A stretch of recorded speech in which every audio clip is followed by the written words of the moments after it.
सबसे प्रार्थना है, हृदय से कह रहा हूं, हम एक ही परम पवित्र परमात्म तत्व के अंश हैं, एक ही पंचभूतों से शरीर रचा हुआ है।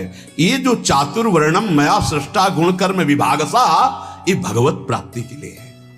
हम इनसे ऊपर उठे, त्यज लोक धर्मान, और भगवत प्रेम प्राप्ति के लिए अपने अपने वर्णाश्रम धर्म का पालन करते हुए परम धर्म को प्राप्त हो।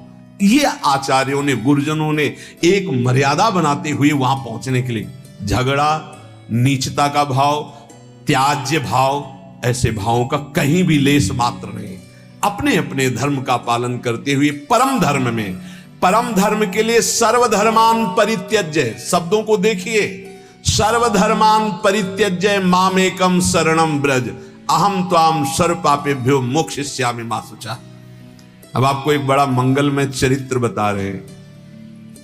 श्रीनाथ जी अपने गिरिराज जी में प्रकट हुए, पास में ही ब्रजवासियों का एक छोरा जो चतुर्वर्ण में आता था, उनके साथ खेलते थे, जाके मंदिर से निकल के। श्री गोविंद स्वामी जी ने, सखा थे, उन्होंने देखा। अब सखा का भाव तो सखे जैसा होता है, उसका भी कान्हा ही नाम था। वैसे शब्दों में चतुर्वर्ण का संबोधन था उनके। जो कान्हा उनके साथ श्रीनाथ जी खेलते, गोविंद स्वामी जी ने देखा, का सारे सखा भाव था। गुरुजी आचार्य जी जो है 3-3 बार नहा के और पवित्र होके और सब कपड़ा कोई छुएगा नहीं, हटो हटो, फिर तुम्हारी सेवा में जाते हैं, और यहां तुम इसके साथ खेल रहे हो। तो श्रीनाथ जी ने कहा, देखो ये हमसे बहुत प्यार करता है, और हमसे जो प्यार करता है हम उससे प्यार करते हैं, हम इसके साथ खेलते हैं। तो उन्होंने कहा, अच्छा सुनो, एक बात करो, ये जो कुंड है ना, गोविंद कुंड, इसमें आचमन कर लो तुम। तो हम श्रीनाथ जी से कहा कि हम शिकायत नहीं करेंगे, नहीं, हम आचार्य चरण से शिकायत कर देंगे। ये स्वप्न नहीं है, ये खेल है जागृत का। वो आचमन करने के लिए जो कुंड में गए, मारा धक्का, पूरा श्रीनाथ जी भींज गए। उधर जय हो करके जो पट खोले तो श्रीनाथ जी पूरे भींजे हुए और कांप रहे थे। आचार्य चरण विठल गोस्वामी जी ने कहा कि विठलेश जी ने, ये क्या लीला है जय जय, पूरी पोशाक भींजी हुई हो आपका। बोले गोविंद स्वामी से पूछ लो, वो हमको कुंड में ऐसे धक्का दे दिया। इतना उद्दंडता करते हैं आपके साथ, बुलाए गोविंद स्वामी को, बुलाओ। बहुत उच्च कोटि के महापुरुष गोविंद जानते थे आचार्य चरण। आए गोस्वामी विठल, प्रणाम किया विठल नाथ जी को, जय जय, बड़ी उद्दंडता करते हो तुमने श्रीनाथ जी को कुंड में ढकेला। हाँ ढकेला, क्यों, किसके साथ खेल रहा था, बोलो। श्रीनाथ जी से कहा, बोलो ना किसके साथ खेल रहे थे। तो श्रीनाथ जी चुप, बोले जय जय, ये अमुक वर्ण के लड़के के साथ खेल रहा था। तो कहा जय जय, तो उनका देखो आप रोकना मत, जो हमसे प्रेम करते हैं हम उनको अपना मानते हैं, जो हमारे हैं उनमें ये सब। तो ये अच्छे से आप समझ लीजिए, हमारे प्रभु केवल अपनापन देखते हैं, अपनापन। ये सब मायाकृत रचना है, ये सत्य नहीं है। सत्य है हम भगवान के हैं, ये बात सत्य है। हम भगवान के अंश हैं, ये सत्य है। ये सत्य नहीं है शरीर जहां पैदा हुआ है, जहां बढ़ा है, जहां पला है, वो इसी भूमि में गाड़ दिया जाएगा, इसी में राख बन जाएगा। ये सत्य नहीं है। हमारा जो स्वरूप है वो अविनाशी, परम पवित्र, त्रिकाल में कभी अपवित्र होने वाला नहीं, वो सच्चिदानंद में परम सत्य है। इस बात को अच्छे से समझा जाए, हम सब भगवत प्राप्ति कर सकते हैं। जैसे जैसे महान भागवत हुए, वही अंश आपके अंदर है। केवल आप विषयों के चिंतन में, विषयों में, खेलों में अपने जीवन को नष्ट कर रहे हैं, इसलिए आप कह रहे हैं कि मैं बहुत ऐसा। अगर आप अभी चिंतन करने लगे, भगवत स्वरूप में आए, तो आप प्रभु के जन हैं, आप प्रभु के स्वरूप हैं, आप प्रभुमय हैं।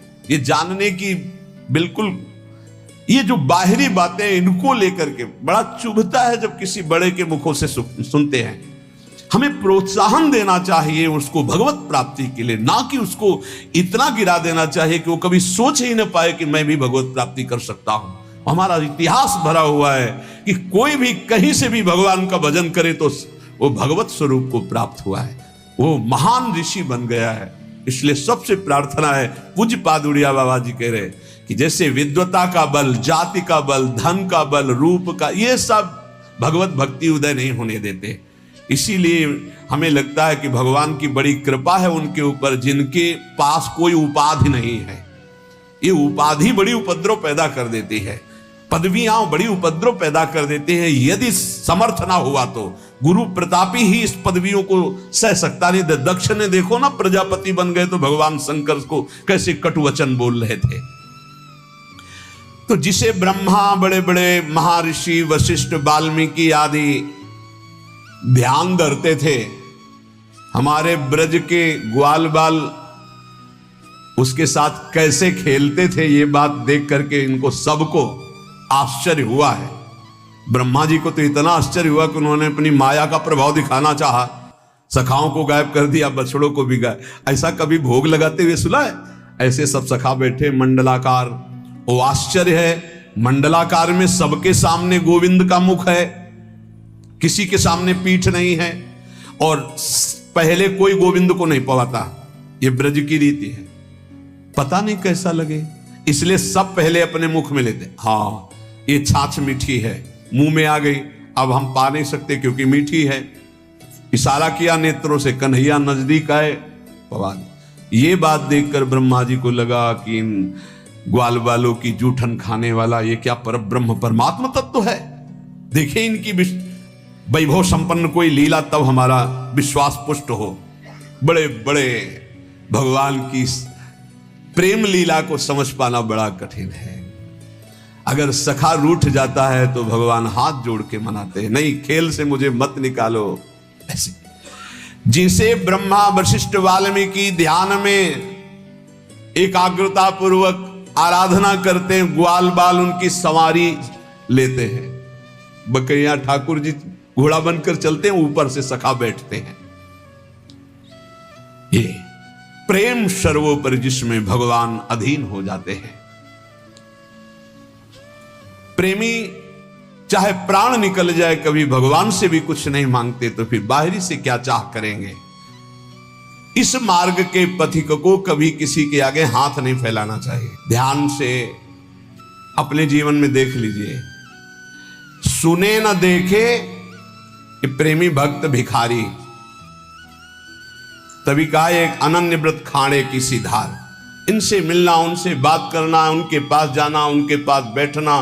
तुम कोई नेता हो, कोई सभापति हो, तुम्हें समाज सुधार करनी है, तुम्हें अपना सुधार करना है, तो ये प्रपंच क्यों?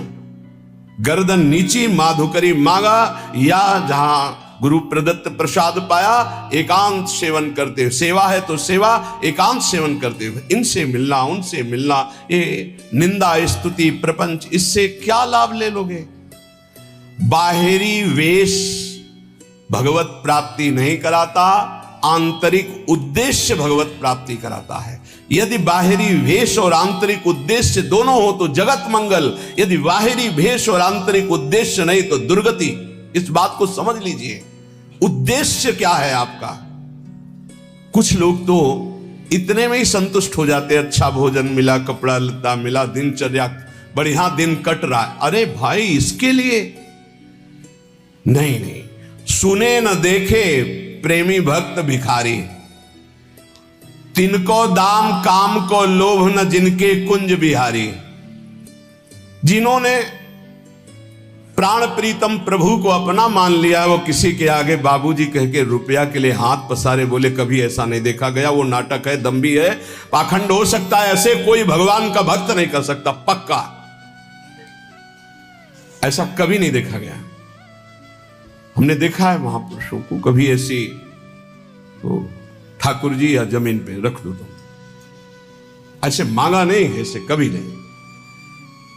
तिनके दाम काम को लोभ न जिनके कुंज बिहारी। ए, तुम्हें भगवान का भरोसा नहीं तो कैसे भक्त, कैसे भगवान का भरोसा नहीं तो भक्त कैसे? सब आश्चर्यमय कार्य उसके होते हैं जो भगवान का भरोसा रखता है, दृढ़ भरोसा। किसी से यदि हाथ पसार दिया तो कलंक लग जाएगा भगवान की शरणागति में। बने तो रघुवर ते बने, बिगड़े तो भरपूर तुलसी और अंते बने ताबन में पे धूर। चाहे गृहस्थ भक्त हो या विरक्त भक्त हो, ऐसे नहीं। सुक नारद शिव सनकादिक ये अनुरागी भारी, तिनको मत भागवत न समझे सबकी बुद्धि पचिहारी। महाजनों गतेन सपन था, जिस मार्ग में हमारे गुरुजन गए हैं वही मार्ग हमें भगवत प्राप्ति करा सकता है। ये सब नाटकबाजी नहीं। सुखदेव जी महाराज, नारद जी महाराज, भगवान शंकर जी, सनकादि, ये सब ज्ञानी परम प्रेममय महाभागवत जन है, भगवत स्वरूप है, ईश्वर कोटि के। इन्होंने जो आदेश किए हैं वैसे चलो। जैसे भक्ति का बड़ा सुंदर वर्णन नारद जी ने अपने सूत्रों में किया, जिनकी चर्चा आप सुन चुके हैं। श्रीमद् भागवत के सिद्धांत में कहीं भी ऐसा नहीं है। केवल अगर आचार्यों के द्वारा मांगने का शब्द है तो माधुकरी मांगने का शब्द है, वो पूर्व से हर संप्रदाय में चलती रही। आद्य गुरु भगवान शंकराचार्य संन्यास मार्ग में भी उन्होंने कहा है, क्षुद्ध व्याधि चिकित्सताम भिक्षान्न औषधम, आदेश किया क्षुधा रूपी व्याधि की चिकित्सा वैरागी करे भिक्षा अन्न से। अर्थ मांगने की, तिनको दाम काम को लोभना जिनके कुंज बिहारी।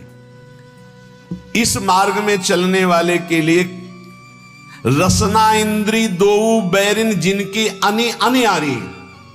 इस मार्ग के उपासक को काट के गिरा देती हैं दो इंद्रियां, एक जनेन्द्री और एक रसेंद्री, काट के गिरा देती है। अनियारी, अनियारी, इनकी बहुत तीखी धार काट के गिरा देती, परमार्थ में चलने ही नहीं देती।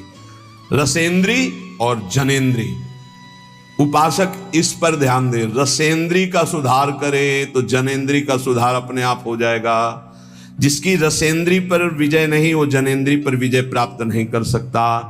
रसना इंद्री दो बैरिन जिनकी अनियारी, करी आहार बिहार परस्पर बैर करत व्यभिचारी, सुने न देखे प्रेमी भक्त भिखारी।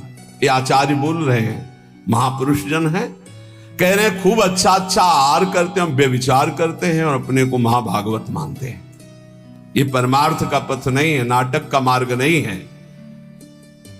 ऐसा क्यों करते हैं ये? बोले इनके जीवन में भजन नहीं है, इसलिए।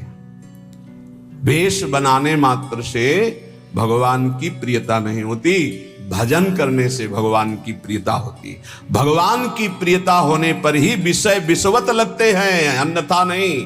तो कह रहे हैं विषयन की प्रतीत न हरि को रीत कहत बाजारी। ये बाजारी लोग हैं। बाजारी लोग जैसे बाजार में नाटक दिखाकर दूसरों को लुभाकर अर्थ आदि को ग्रहण करना, ऐसे ही अपनी भक्ति को बाजारी बना रहे हैं, जो रसेंद्री और जनेन्द्री का सेवन कर रहे हैं।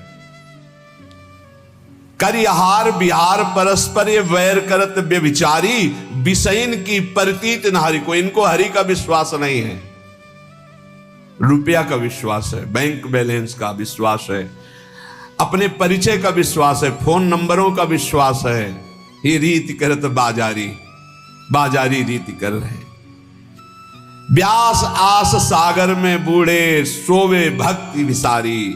वही भोगों की आशा रूपी समुद्र में डूब गए, दुर्गति को प्राप्त हो गए, जिन्होंने भगवान की विमल भक्ति का मार्ग छोड़ दिया है। कैसे छूट जाता है?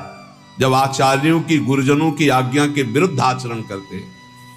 ए भाई, गलती सबसे होती है, हो गई जो गलती हुई, चाहे गृहस्थ हो चाहे विरक्त हो, किसी से एक बार कमर कसो, निकल चलो इस दलदल से। अब लो नशानी, अब ना नशो, भगवान कृपा करेंगे, माफ कर देंगे। बड़े बड़ों से भूल हो जाती, घबराओ मत, आगे बढ़ो, हरि का आश्रय ले लो और शुद्ध विमल भक्ति के मार्ग में चलो जो आप सुन रहे हैं। इसका मनन करो, जीवन में उतारने की चेष्टा करो। ये भोगों की मांग करने वाले कभी भगवान से प्रेम की चाह नहीं कर सकते, सामर्थ्य नहीं। इसलिए भक्त से, पूज्य बाबा कह रहे हैं, प्रेम मार्ग में यदि आपको जाना है तो किसी तुच्छ विषय की मांग भगवान से मत कर लेना, नहीं उसी में तुम रुक जाओगे, आगे नहीं बढ़ पाओगे। हर समय जब तुम भगवान को समर्पित अपने जीवन को कर दियो तो खुद जिम्मेवारी लेते हैं, तुमको चिंता किस बात की है। शास्त्र और आचार्यों का सिद्धांत ही भगवान की प्राप्ति कराता है, मनमानी आचरण नहीं। जो अपने मनमुखी चाल से चलता, वो कितना भी बढ़िया साधन कर ले, वो भोगों की इच्छा को काट नहीं सकता। ये ध्यान देना, शास्त्र और आचार्यों के सिद्धांत से जो चलता है वही भगवत प्राप्त होता है। कोई मनमानी आचरण करके चाहे जितना अच्छा साधन बना के चले, भोगों की इच्छा को नहीं काट सकता। फिर भगवत प्राप्ति कैसे हो जाएगी, फिर परम शांति कैसे प्राप्त हो जाएगी जब भोगों की इच्छा नहीं काट पाएगा। इसलिए शास्त्र और आचार्य गुरुदेव की आज्ञा पर चलने वाला ही प्रेम को प्राप्त होता है। भगवान में कोई इच्छा स्वयं नहीं है, प्रेमी की इच्छा ही जाकर के भगवान में इच्छा प्रकट करती, खेलने की, भोग आरोगने की। जैसी भक्त इच्छा करता है, भावे मोहि जोई सोई सोई करें प्यारे। प्यारे पूर्ण काम है, उनको कोई भोग की आवश्यकता, किसी क्रीड़ा की आवश्यकता नहीं। सेवक जी महाराज कहते हैं, मांगो मन मनसि दासी अपनी करी, पूर्ण काम सदा हृदयम। आप पूर्ण काम हो हे प्रियालाल, हमारी आवश्यकता नहीं, पर हम ये अपने भाव आपको कि मांगो मन मनुष्य दासी अपनी कर, आप मुझे अपनी दासी बना लो, अपनी सेवा में रख लो, ये मेरी मांग है, आपको आवश्यकता नहीं है। भगवान में भूख नहीं है, भगवान में इच्छा नहीं है, चाह नहीं है। भक्त की इच्छा, भक्त का भाव, भक्त की इच्छा भगवान में भूख पैदा करता है। ये ऐसी प्रेम की बात। प्रभु रो रहे हैं यशोदा मैया का दुग्ध पान करने, ओ मेरा लाला पालने से उठाती पवा रही है। ये भाव, भाव का भूखा वात्सल्य भाव, तो भगवान वैसी लीला कर रहे हैं। जो अपने इष्ट में आसक्त है वही भक्त है। इष्ट के अतिरिक्त जहां कहीं भी आसक्ति है वही दुर्गति का कारण बन जाएगी। एक हिरन के बच्चे में आसक्ति हुई तो अगला जन्म हिरन का। एक एक शब्द बहुत अमूल्य है। यदि आपने केवल प्रभु में आसक्ति कर ली तो आपको अब प्रभु को बुलाना नहीं पड़ेगा, वो आपके सामने ही रहेंगे हर समय। निरंतर प्रभु आपके सानिध्य में रहेंगे। छिन छिन बिहरत संग, छिन छिन निरखत प्रेम भर। यहां पूज्यपाद उड़िया बाबा जी कह रहे, जिनकी कहीं आसक्ति नहीं है प्रभु के सिवा, उनको कभी यह मांगना नहीं पड़ता कि प्रभु आप हमें दर्शन दे दो। हर समय उनके नेत्रों के सामने प्रभु बने रहते हैं। जब तक अपने पास बुद्धि रहती है तब तक ऐसी स्थिति नहीं आती। जब अपनी बुद्धि प्रभु में समर्पित हो जाती है, जब तक अहंकार रहता है तब तक ऐसा नहीं होता। जब अपना अहंकार प्रभु में समर्पित हो जाता है तब ये भगवद अर्पण केवल मुंह की बात नहीं है, बहुत ऊंची स्थिति है। अहंकार समर्पित हुआ तो अब देह में रोग हो गया तो शिकायत क्यों? अब तो देह आपने अर्पित कर दी प्रभु को। अपमान हो रहा तो आप दुखी क्यों? निंदा हो रही तो दुखी क्यों? क्योंकि आपने तो अपना जीवन प्रभु को अर्पित कर दिया है। इसलिए वो महान उपासक जो अहंकार और आसक्ति प्रभु के चरणों में समर्पित कर दिए हैं, सौंदर्य, अद्भुत सौंदर्य प्रभु का, अद्भुत आनंद प्रभु का, अद्भुत सुख प्रभु का उनके हृदय में प्रकट होता है। फिर उनको कोई चाह, कोई आवश्यकता, किसी से अपना संबंध, ये चाह ही नहीं रह जाती। यदि आप गुरु प्रदत्त नियम से भजन करेंगे तो निश्चित आपको प्रेम की प्राप्ति हो जाएगी। गुरु प्रदत्त भजन में सामर्थ्य है प्रेम प्रदान करने की। बार बार महापुरुषों के श्रीमुख से बात निकल रही। यदि ऐसा नहीं तो लय, विक्षेप और विघ्न ये आपके निवृत्त नहीं हो सकते। ये बात, हाँ, एक प्रश्नकर्ता ने प्रश्न किया था कि मैं सुन करके बहुत समय से नाम जप कर रहा हूं, पर एक ऐसी स्थिति होती, नाम छूट जाता है, क्या वो समाधि है? तो तंद्रा होती, वो समाधि नहीं होती। समाधि जो होती है वो जागृत, स्वप्न और सुषुप्ति तीनों से परे होती है। होती गाढ़ अवस्था है पर वो जागृत अवस्था में होती, वो निद्रा की तरह नहीं होती। यदि गुरु प्रदत्त नियम नहीं है, ये बहुत कीमती शब्द है अगर साधक पकड़े, गुरु प्रदत्त नियम नहीं है, मनमानी आचरण है भजन का ही, तो वो लय, विक्षेप और विघ्नों से युक्त रहेगा। लय, नींद में डूब जाना, विक्षेप, विषयों का बार बार आक्रमण होना, और विघ्न, विषयों में फिसल जाना। और गुरु प्रदत्त नियम में चलने वाला लय, विक्षेप और इन विघ्नों को परास्त कर देता है। जब प्रेम का प्रादुर्भाव होता है तो ये भाव प्रकट होने लगते हैं। कभी शरीर में कंप आने लगता है, जैसे सर्दी में शरीर कांपता है तो गर्मी में शरीर कांपने लगेगा। प्रकटित प्रेम प्रकाशम शकल जंतु शिशिरी कृत चित्तम, एकदम कंपायमान हो, कोशिश भी करे शरीर को रोकने तो कंपायमान होना, वो रोकने की कोशिश करे फिर भी बिना किसी बाहरी दुख या आंतरिक चिंतन के वो अशुभ प्रवाह हो रहा है। जैसे कोई रो रहा होता है तो एक ही उद्देश्य होता है उसका कि यार कोई दुख है ऐसा, लेकिन प्रेमी जनों का और दुख सुख से संबंध नहीं होता, वो आनंद में प्रभु के संबंध से अशुभ प्रवाह होता है। दुख में तो कभी आंसू आ ही नहीं सकते, पीड़ा में कभी आंसू नहीं आ सकते, संसारी के भगवत चिंतन में कभी आंसू नहीं आ सकते, और भगवत भक्त के कभी पीड़ा में आंसू नहीं आ सकते। ये पहचान है, उसके आंसू गिरेंगे तो भगवत भाव में ही गिरेंगे, पीड़ा में नहीं गिरेंगे।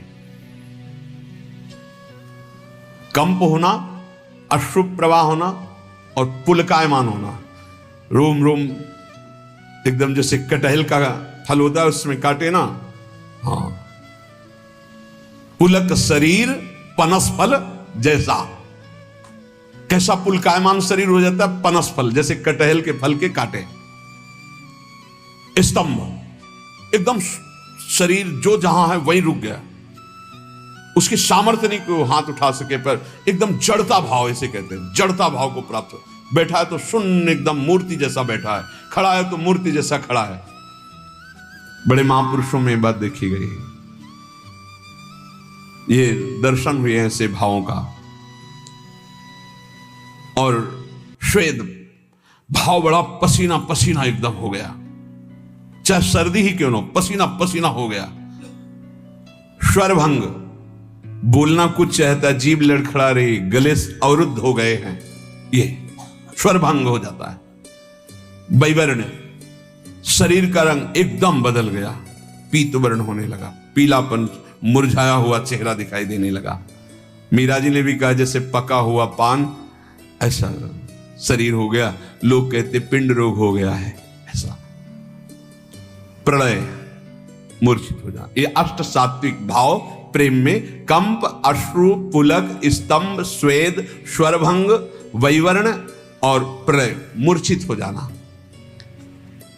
जो उपासक नियम से गुरु प्रदत्त साधन करता है वो प्रेम को प्राप्त होता है। प्रेम के ये 8 लक्षण उसमें प्रकट हो जाते हैं। प्रेमी की चित्त वृत्ति सदैव स्वाभाविक जैसे विषयी की विषय में रहती है, ऐसे उसके अपने आराध्य देव में रहती है। विचार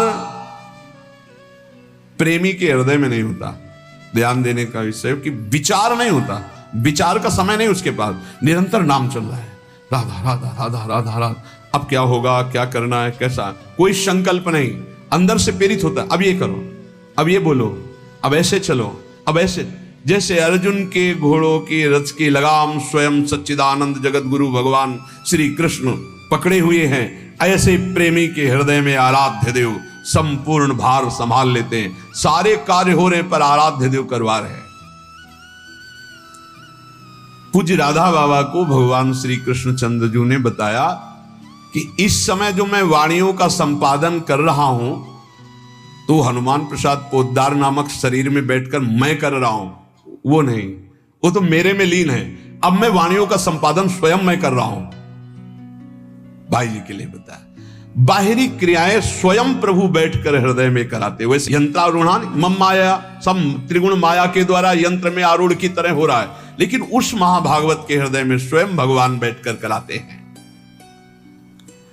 भगवदाकार वृत्ति 2-4 मिनट का ही अभ्यास साधक को प्रारंभ में करना चाहिए। कई बार कहा है कि कभी ऐसी स्थिति हुई आपकी कि आप जागृत हैं, आपको शरीर का भान नहीं, कि आप बैठे हैं जागृत, मंत्राकार वृत्ति चल रही है, या रूप सामने है, या प्रिया प्रीतम की कोई लीला चल रही हो, आपको 2 मिनट 4 मिनट शरीर की शुद्धि नहीं, या आप सेवा में हैं, आपको शुद्धि नहीं। कुछ मिनट शरीर को भूल जाना कभी हुआ है जीवन में? बोले हाँ हुआ, 6-6 घंटा भूल गए, बोले नींद में। वो बात नहीं, जागृत में चेष्टा युक्त होते हुए भी आपकी शुद्ध न रहना, यंत्रवत चेष्टाएं हो रही, लेकिन आप केवल आराध्य देव में। ऐसी निरंतर स्थिति प्रेमी की होती, कैसे कोई पकड़ पाएगा? चित्त एक है और वो चित्त चोर प्रभु के रूप में नाम में लग गया है। जैसे गोपियों की दशा थी कि उधो मनन भये 10-20, चलते फिरते उठते बैठते हर समय श्री कृष्णाकार वृत्ति। प्रेमी सदैव अपने प्रेमास्पद को देखना, प्रेमास्पद का चिंतन करना, प्रेमास्पद में तन्मय रहना, इसके सिवा और कुछ नहीं। जाके ही में बस गई मोहन की मुस्कान, नारायण ताके ही और न लागत ज्ञान। अब चाहे जितना उपदेश करे कुछ समझ में नहीं, बस राधा राधा राधा हृदय केवल अपनी प्यारी जू के नाम में, प्यारी जू के रूप में। जो महात्माओं का संग करते हैं, नाम जप करते हैं, नियम निष्ठा से चलते हैं, जो धर्म विरुद्ध आचरण उनको नहीं करते हैं, उन्हीं को ये महान सुख मिलता है, प्रेम रस। और अपने लोगों के ऊपर कृपा है कि रोज सत्संग मिल रहा है, रोज भगवत मार्ग की शुद्ध बातें सुनने को मिल रही। इसलिए प्रार्थना है कि नाम ना छूटे। अगर नाम छूटता है तो फिर साधना में कच्चाई बनी रहेगी। नाम निरंतर चलाने की कोशिश करो, प्रियालाल के चरणों के आश्रय के बल से हो जाएगा। और अपने जीवन का एक लक्ष्य रख लो, अंदर से लक्ष्य बना कि इस जन्म में मुझे भगवत प्राप्ति करनी। कैसी होती है भगवत प्राप्ति, क्या सुख मिलता है, छोड़ो। एक लक्ष्य बना लो, मुझे सब कुछ करते हुए जो धर्म है, चाहे गृहस्थ धर्म हो या विरक्त धर्म, मुझे भगवत प्राप्ति करनी है। एक झूठे से संकल्प लो, ये बिल्कुल जादू की बात कह रहे हैं। किसी से आप रोज कहो मैं आपसे बहुत प्यार करता हूं, मैं आपसे बहुत प्यार करता हूं, झूठे से शुरू करो। और आप एक दिन देख लेना आपके अंदर आने लगेगा, मैं इसके बिना जी नहीं सकता। बिल्कुल ये है। एक लाल स्वामी नाम के सिद्ध महापुरुष हमें गंगा किनारे मिले थे, उन्होंने बोला था, डायरी में आज भी लिखा है, उन्होंने कहा था जो तुम बनना चाहते हो वैसा सोचो, जैसा सोचोगे वैसा बन जाओगे। ये जादू है एक, तुम सोचो। अब तो हम भगवत प्राप्ति के नजदीक पहुंच रहे हैं, भगवान हमें मिलने वाले ही हैं निश्चित। अब तो भगवत प्राप्ति के नजदीक पहुंच रहे हैं, भगवान हमें मिलने वाले हैं निश्चित। अब तो समय आता चला जा, आप देखोगे आप इसका जो आप परिणाम देख रहे हैं चिंतन का, कि सब निगेटिव सोच रहे हैं, भगवान की तरफ सोचने की क्षमता नहीं रह गई। इन विषय भोगों ने इधर ही गिरा दिया, तो वही हालत हमारी हो रही। चिंतन चिंतन केवल सोच, यही बहुत जल्दी भगवत प्राप्ति करा देती है। इसलिए अपनी सोच को बदलो। हम सब प्रभु के हैं, कहीं कोई मेड़ ऐसी नहीं है जो हमें प्रभु से प्राप्ति में बाधा पहुंचा दे। सच्ची मानना साफ स्वाप्निक है, सत्य है तो केवल भगवान का चिंतन। उमा कहूं मैं अनुभव अपना, सत हरि भजन जगत सब सपना। राधा राधा राधा प्यारे मान लो, कुछ समझ में ना आवे या ना आवे, कुछ छोड़ पाओ या ना छोड़ पाओ, ये पकड़ लो, राधा राधा राधा राधा राधा। कलिकाल है, साधन पद्धति समझना बहुत कठिन है। राधा राधा राधा सब साधनों का सार है। ये परम धन राधा नाम आपको भगवत प्राप्ति करा दे।